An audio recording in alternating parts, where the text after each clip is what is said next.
Hi, I'm finally back from California and I haven't made a video for a couple days, so I'm a little bit, I might be behind you, or I don't know. I don't know where you are. You might be working on the test right now.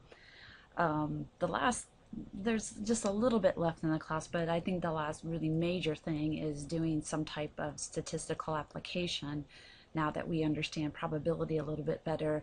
And some of the things we did with the central limit theorem really leads us nicely into this section. We try to fit in a statistical application just because some of the departments that require the probability class want their students to see some type of statistics in the course, and this I think probably is the most relevant given what we've already built up so far in the class. So here's a nice comic. Obviously we got to start with that.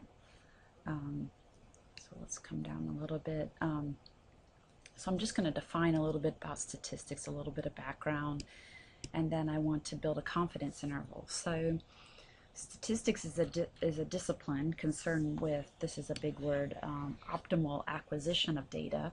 This is not an easy task, getting good data, good random data representative of your population. If you take in bad data, your results are not going to be worthy of even displaying. So optimally acquiring data and then analyzing it in order to model some type of situation. And a lot of probability, we use those probability models to model a population to make predictions about the future. Statistics has two branches. If you were to take 223 or an AP Stat course, part of it is just doing descriptive statistics. This just means you collect a set of data.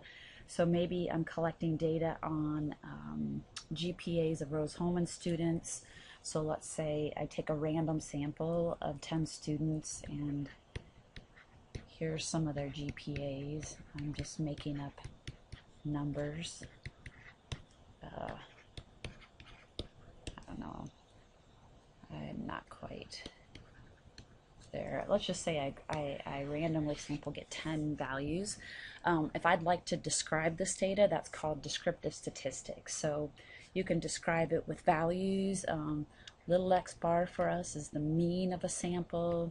Little x tilde is the median value, the middle value, and then you line them all up. Little s is the standard deviation.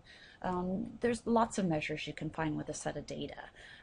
R is the range, the max minus the min.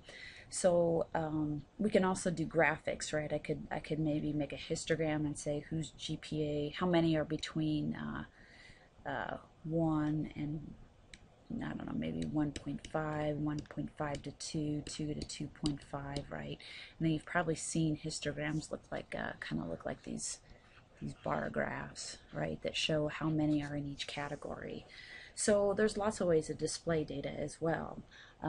Many types of graph, and there's a nice statistical package. You'll see it down. You probably see it in my window mini tab. We'll use that in a little bit. The kind of statistics that we're going to talk about for our application is inferential statistics. You collect a set of data and you try to infer something from the sample about your population. So first of all, a sample is just a subset of the population. So imagine this is the whole population. We could just say Rose-Hulman students could be our entire population.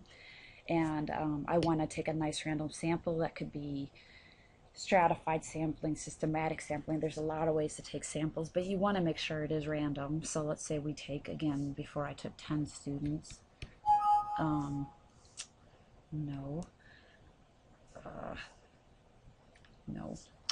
And then this is my sample, and then from that sample, let's say that the sample I had above, if I average those 10 GPAs, let's say I had gotten 3.17.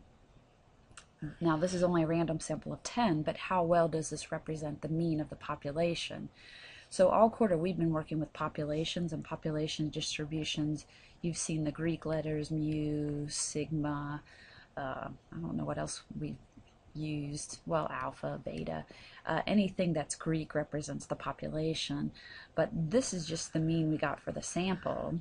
Mu would be the mean for the population. So is this a very representative value of the mean of the entire population of students? If I took every single student at Rose, there's about, I think there's about 2,000 now. And let's say I averaged all 2,000 GPAs divided by 2,000. Is 3.17 a good indicator of what the true mu is? I mean, we could find mu if we could talk to the registrar and they give us every single GPA, but probably the best we can do is get a random sample and then try to infer how close to the true mu we are. So one value alone doesn't do a very good job at representing an entire population. And again, with a population, you're usually looking at parameters. I always say, like, what's the parameter for the exponential? You're talking about a population value. Sample statistics are usually given by, I want to say, alphabetical letters, not mu and sigma. And populations are given by the Greek letters. A sample mean X bar can be quite different from the population mean mu. So we had gotten for 10 randomly chosen students the GPA of Rose to be 3.7, but mu, I mean, maybe mu is, I'm just gonna make up a number, 3.35. I mean, I don't, there's some question about how good this is. This is only a sample of size 10. Of course, if you take a bigger sample, we could get closer to the true mu, but there's some probability involved with how good this is. So instead of just giving you a single number, what's a little bit better than to give more precision is to build actually a confidence interval. So maybe instead I have an interval that says I'm 95% sure that the true mean GP at Rose is somewhere between 2.8 and 3.25. Again, I don't have just one number, but now I feel a little bit like this is more reliable. Again, I didn't tell you how I built it, but right now I'm just saying I'm 95% certain that this interval contains the true mean mu.